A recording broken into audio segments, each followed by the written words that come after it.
Welcome, students. So, we were discussing the topic, the chapter oscillation.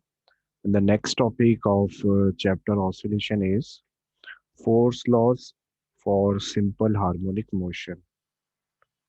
Force laws for simple harmonic motion, जिसे हम SHM लिख सकते हैं. ठीक है. Now we know that if a spring is there, then the spring, अगर ये spring आपकी रिलैक्स्ड पोजीशन पे है, this is x equal to zero, आप इसे स्ट्रेच करके अगर आप रिलीज करते हैं तो it execute simple harmonic motion. ठीक है. तो the motion of this spring is S H M, we know. वो to and fro motion execute करेगी. पहले इधर जाएगी, फिर वापस मीन पोजीशन पे आएगी, फिर यहाँ से लेफ्ट एक्सट्रीम पे जाएगी और फिर वापस मीन पोजीशन पे आएगी. इस तरह से स्प्रिंग का मोशन होता है, that is simple harmonic motion. तो we know in the work power energy the spring force की वैल्यू हमें पता है. स्प्रिंग फोर्स होता है माइनस के X. This is the spring force F. And from Newton second law force की value हमें पता है, फोर्स होता है एम इंटू ए. ठीक है. अब इन दोनों को हम कंपेयर कर सकते हैं, ये दोनों इक्वल है क्योंकि दोनों फोर्स के बारे में बात कर रहे हैं. तो दोनों को हम कंपेयर करके लिख सकते हैं, माइनस के x is equals to m a. Okay. और यहाँ पर जो एक्सीलरेशन है वो एस एच एम का एक्सीलरेशन है, और एक्सीलरेशन की वैल्यू एस एच एम में पता है हमें. इन एस एच एम एक्सीलरेशन की इक्वेशन ऑलरेडी हम निकाल चुके हैं, तो माइनस ओमेगा स्क्वायर एक्स के बराबर होती है, where x is displacement, a is acceleration and x is displacement. तो ये ए की वैल्यू हम यहाँ पर पुट कर देते हैं. तो वाली इक्वेशन हमारी हो जाएगी माइनस के x is equals to minus omega square x m. X से एक्स कैंसिल हो जाएगा, माइनस से माइनस कैंसिल हो जाएगा, तो यहाँ पर हमारे पास ओमेगा की वैल्यू आ जाती है under root of K by M. And what is omega? Omega is angular frequency, और you can say angular velocity. तो इट इज एंगुलर फ्रीक्वेंसी भी कह सकते हैं, एंगुलर वेलोसिटी भी कह सकते हैं. और ओमेगा की वैल्यू हमें पता है, we know that omega is equals to 2 pi under root of capital T. ये आपका ओमेगा होता है. तो यहाँ से अगर हम ओमेगा की वैल्यू यहाँ पर पुट कर दें, तो under root of k m is equals to 2 pi upon T. तो यहाँ से हमारे पास टाइम पीरियड की इक्वेशन आ सकती है. Can have the equation for the time period, that the time period is equals to 2 pi under root of m by k. So this is the equation for the time period. T is time period, m is mass, k is the spring constant. तो ये हमारे पास time period का formula आ गया. और time period और frequency की अगर हम बात करें तो as we know time period is equals to one upon frequency होता है. तो फ्रीक्वेंसी इज इक्वल्स टू होगा वन अपॉन टाइम पीरियड. तो फ्रीक्वेंसी, जिसे आप न्यू से भी डिनोट कर सकते हैं, एफ से भी डिनोट कर सकते हैं, वो हो जाएगा one upon two pi under root of K by M. And frequency will be just opposite. Inverse कर देंगे हम तो हमें फ्रीक्वेंसी का फॉर्मूला मिल जाएगा. तो this is the formula for the frequency. Okay, now let's see NCERT question. This is the question number 14.6. देखिए आप, 14.6. Two identical springs of spring constant k, दोनों स्प्रिंग का कांस्टेंट के है, are attached to a block of mass m and to fixed support as shown in the figure. Show that when the mass is displaced from its equilibrium position on either side, it executes a simple harmonic motion. Find the period of the oscillation. अब for example मैं इसे यहाँ से ये position x पे ले आता हूँ. अगर ये मास है आपका ऑब्जेक्ट का, इसे मैंने डिस्प्लेस करके x पोजीशन पे ले आया, तो ये जो लेफ्ट वाली स्प्रिंग है और एक राइट वाली स्प्रिंग है, अगर मैं x पोजीशन पे लाता हूँ तो लेफ्ट वाली स्प्रिंग स्ट्रेच होगी. तो लेफ्ट वाली स्प्रिंग स्ट्रेच होगी तो स्प्रिंग फोर्स इधर लगेगा. राइट वाली स्प्रिंग की अगर मैं बात करता हूँ तो वो कंप्रेस होगी, तो वो भी कंप्रेस का अपोजिशन करेगी, तो वो भी फोर्स इधर लगाएगी. तो दोनों फोर्स डिस्प्लेसमेंट के अपोजिट ही लगने वाले हैं. तो लेफ्ट वाली स्प्रिंग जो फोर्स लगाएगी वो लगेगा माइनस के एक्स. राइट वाली जो स्प्रिंग है वो भी फोर्स लगाएगी माइनस के एक्स. तो नेट फोर्स जो होगा आपका दैट विल बी -2 kx। ठीक है, -2 k मतलब अगर मैं एफ की वैल्यू लिखूं तो जनरली हम क्या लिखते हैं, एफ की वैल्यू -k इक्विवेलेंट एक्स। तो यहाँ पर ये जो के है ये 2k के बराबर हो गया। समझ में आ रहा है? यहाँ पर जो आपका के है वो 2k के बराबर हो गया। तो टाइम पीरियड का फॉर्मूला क्या हम ही हमने निकाला था, 2 पाई √m/k। तो यहाँ पर के की जगह आ जाएगा 2k, क्योंकि के इक्विवेलेंट कितना हो गया, 2k के बराबर। तो ये इसका टाइम पीरियड का फॉर्मूला आ जाएगा। And the spring will, this block will execute SHM with this time period. Okay, अब हम नेक्स्ट क्वेश्चन देखते हैं। ये हमने देख लिया। अब हम बात करते हैं, सबसे पहले हम बात कर लें energy in simple harmonic motion की, फिर हम अगले क्वेश्चन की तरफ आएंगे। तो next topic is energy in SHM. Energy in SHM, कोई भी बॉडी अगर सिंपल हार्मोनिक मोशन एग्जीक्यूट कर रही है तो उसकी एनर्जी क्या होगी। फॉर एग्जांपल एक स्प्रिंग है आपका, और ये स्प्रिंग जो है वो एसएचएम एग्जीक्यूट कर रहा है। तो इसकी काइनेटिक एनर्जी भी हमें निकालना है और पोटेंशियल एनर्जी भी निकालना है। तो काइनेटिक एनर्जी क्या होगी इसकी, ½ mv²। और वी हमें पता है, वी ऑलरेडी हम निकाल चुके हैं। वी की वैल्यू क्या होती है इसकी, ω साइन ω t + φ। ये ऑलरेडी हम निकाल चुके हैं। तो ये v की वैल्यू हम यहाँ पर पुट कर देंगे तो इसकी काइनेटिक एनर्जी आ जाएगी। तो काइनेटिक एनर्जी आ जाएगी आपकी ½ m ω² A² sine square ω t + φ। Okay, अब हम बात करें पोटेंशियल एनर्जी की, पीई पोटेंशियल एनर्जी। तो स्प्रिंग की पोटेंशियल एनर्जी हम वर्क एनर्जी पावर में ऑलरेडी डेराइव कर चुके हैं, ½ kx² होती है ना। एक्स इज डिस्प्लेसमेंट, और एस एच एम में एक्स की वैल्यू भी हमें पता है।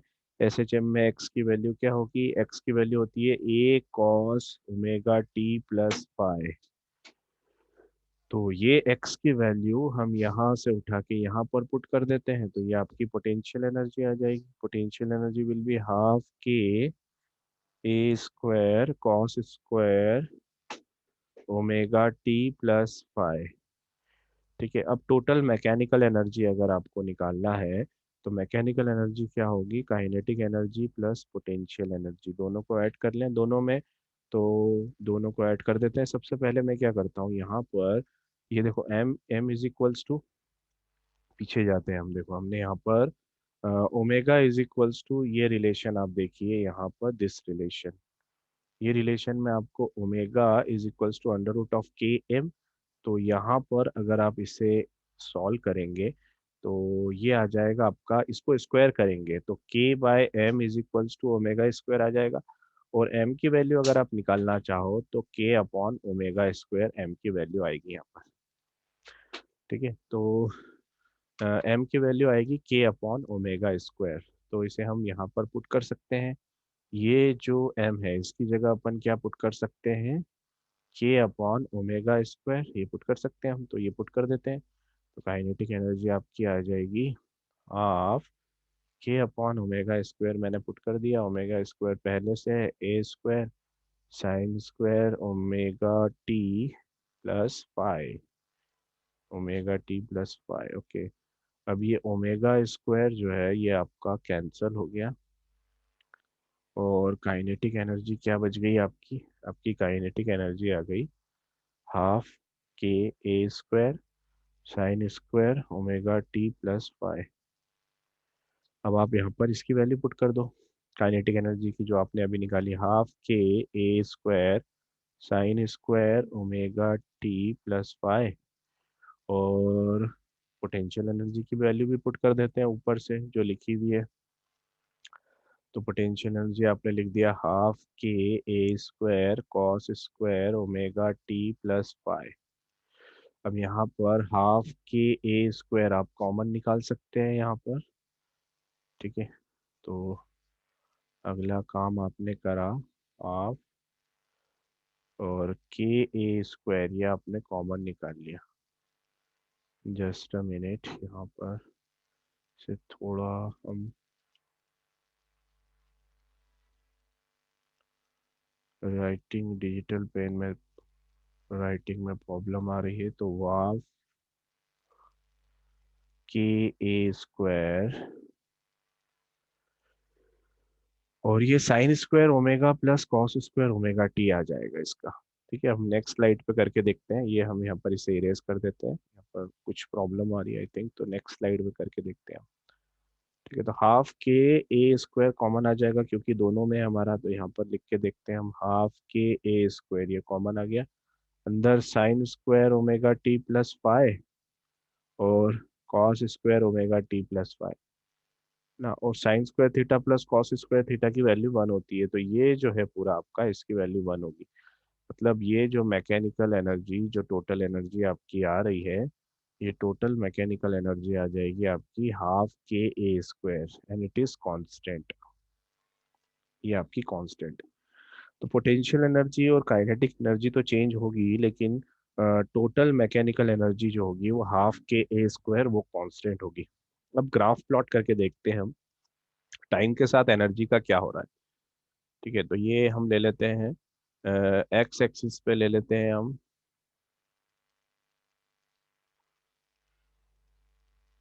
एक्स एक्सिस पे ले लेते हैं टाइम और वाई एक्सिस पे ले लेते हैं हम एनर्जी। ठीक है, अब अगर ये आपकी मीन पोजीशन, एक मीन पोजीशन ले लेते हैं हम, तो एक तो है आपकी काइनेटिक एनर्जी और एक है आपकी मीन। तो देखो, पहले तो हम इस तरह से डायग्राम बना लेते हैं। एक हम यहाँ पर बना लेते हैं इसका, ये मान लो आपकी एक एनर्जी आपकी ऐसी चलेगी टाइम के साथ, और दूसरी वाली जो एनर्जी चलेगी वो इसकी जस्ट अपोजिट चलेगी, वो ऐसी चलने वाली है।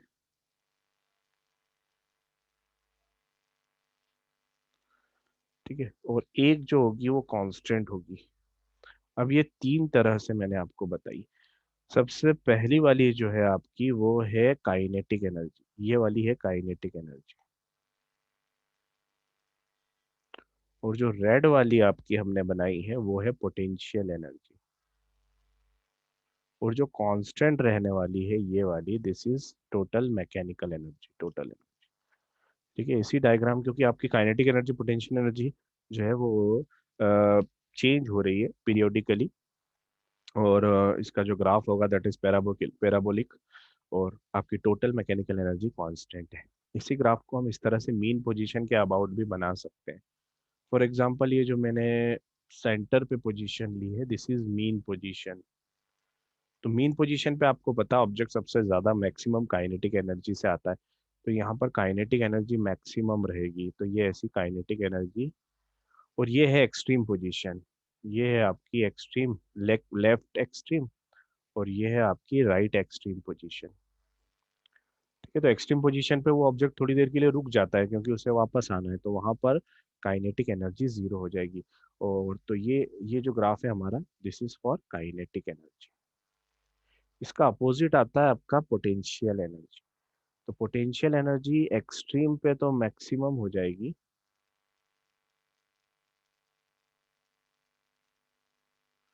है ना, एक्सट्रीम पे ये आपकी पोटेंशियल एनर्जी मैक्सिमम हो जाएगी, दिस इज पोटेंशियल।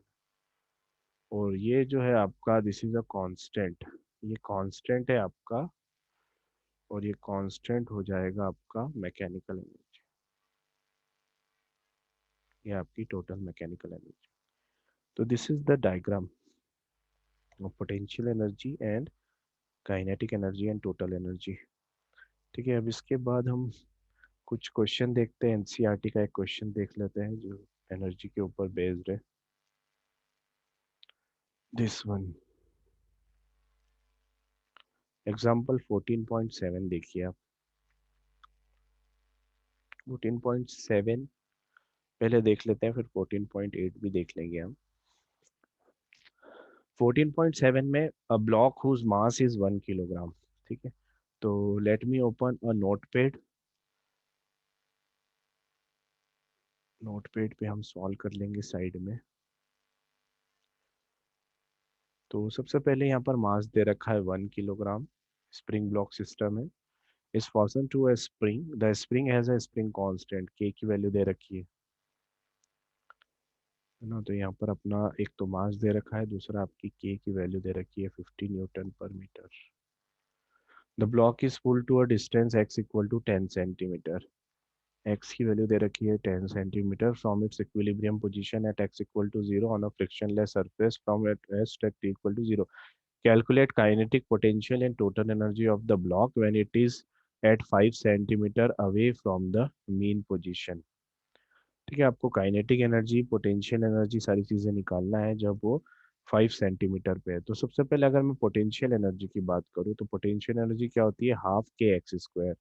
अब ये एक्स की वैल्यू आपको, क्योंकि यहाँ पर उसने आपको कहा है कि 5 centimetre, when it is 5 centimetre, तो सबसे पहले हम अपन ओमेगा की वैल्यू निकाल लेते हैं, क्योंकि ओमेगा क्या होता है हमारा, √k/m। तो ओमेगा की वैल्यू, ओमेगा के आपको दे रखा है 50 और मास दे रखा है 1, तो √50 आपका ओमेगा की वैल्यू आ जाएगी। तो √50 इज ऑलमोस्ट 7.07। सबसे पहले हमने इसकी ओमेगा की वैल्यू निकाल ली। ठीक है, अब हम डिस्प्लेसमेंट भी निकाल सकते हैं इसका, कि डिस्प्लेसमेंट कितना होगा। ताकि डिस्प्लेसमेंट, एक तो हमें हाफ के एक्स स्क्वायर, डिस्प्लेसमेंट ऑलरेडी दे रखा है 5 सेंटीमीटर, तो यहाँ पर आपको ये 5 सेंटीमीटर दे रखा है, तो पोटेंशियल एनर्जी तो इजी आ जाएगी। के की जगह आप लिख दोगे 50 और एक्स की जगह आप लिख दोगे 5 सेंटीमीटर। मीटर में कन्वर्ट करने के लिए 100 से डिवाइड करेंगे तो ये स्क्वायर, तो ये पोटेंशियल एनर्जी आ जाएगी। लेकिन काइनेटिक एनर्जी निकालना है आपको। तो काइनेटिक एनर्जी के लिए सबसे पहले ज़रूरत पड़ेगी आपको टाइम की, कि किस टाइम की हम बात कर रहे हैं, ताकि हम वेलोसिटी निकाल सकें। ठीक है, क्योंकि वेलोसिटी की इक्वेशन होती है हमारे पास, उस इक्वेशन से, वेलोसिटी की उस इक्वेशन से हम उसकी वेलोसिटी की इक्वेशन की हेल्प से वेलोसिटी की वैल्यू निकाल सकते हैं। तो सबसे पहले हमें x की इक्वेशन लिखना पड़ेगी, क्योंकि x की वैल्यू पता है हमें, x की वैल्यू पता है, तो x की इक्वेशन लिख लेते हैं। ठीक है, वो x is equals to a cos omega T.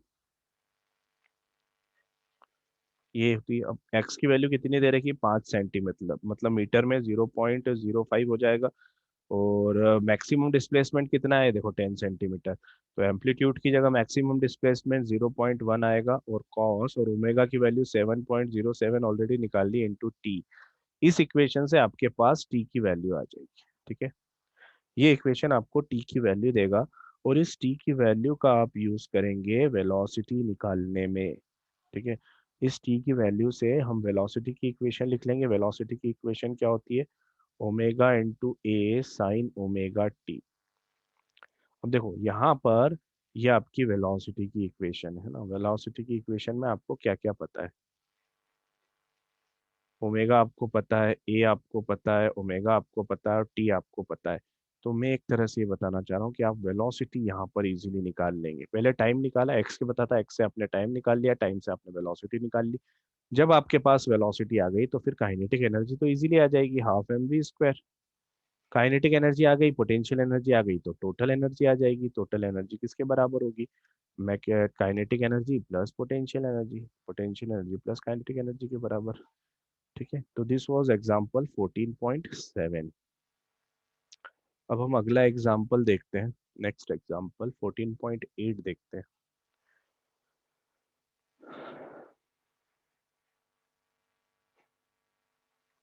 14.8 ये सब ऑलरेडी हम डिस्कस कर चुके हैं स्प्रिंग का। 14.8 एग्जांपल देखते हैं। देखो 14.8 में क्या क्या दे रखा है, पहले हम एक नोटपैड ओपन कर लेते हैं ताकि हम क्वेश्चंस को देख सकें, क्या क्या है लिख सकें। सबसे पहले आपको दे रखा है 5 kilogram, 5 kilogram collar is attached to a spring, मतलब मास दे रखा है 5 किलोग्राम, जो स्प्रिंग से अटैच्ड है। स्प्रिंग कांस्टेंट दे रखा है 500, है ना। It slide without friction over horizontal rod. The collar is displaced from its equilibrium position by 10 centimetre. 10 centimetre से आपने इसे डिस्प्लेस किया फ्रॉम इक्विलिब्रियम पोजीशन, मतलब एम्पलीट्यूड आपका 10 सेंटीमीटर बन जाता है। जितना मैक्सिमम डिस्प्लेसमेंट होता है ना, वो एम्पलीट्यूड बन जाता है। ये तीन चीजें आपको दे रखी है। सबसे पहला आपसे पूछा है द पीरियड ऑफ ऑसिलेशन। तो टाइम पीरियड क्या होता है, 2 pi under root of m by के।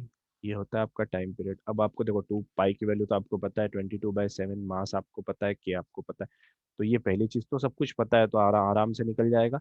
2 पाई m और के सब दिया हुआ है, ठीक है। तो आपका टाइम पीरियड में तो कोई दिक्कत आना नहीं है। दूसरा आपसे पूछा है the maximum speed.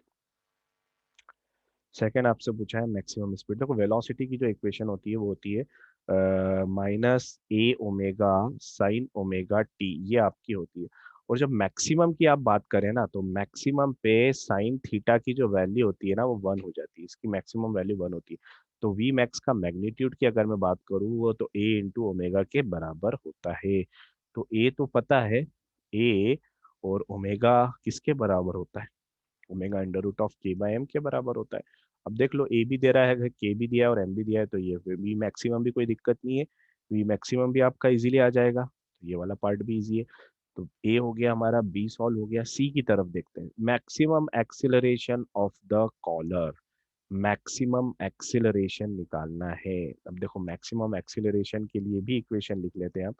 A acceleration की, पहले तो एक्सिलरेशन की इक्वेशन क्या होती है? -ओमेगा स्क्वायर एक्स, मतलब -ओमेगा स्क्वायर एक्स की इक्वेशन होती है ए कॉस ओमेगा टी।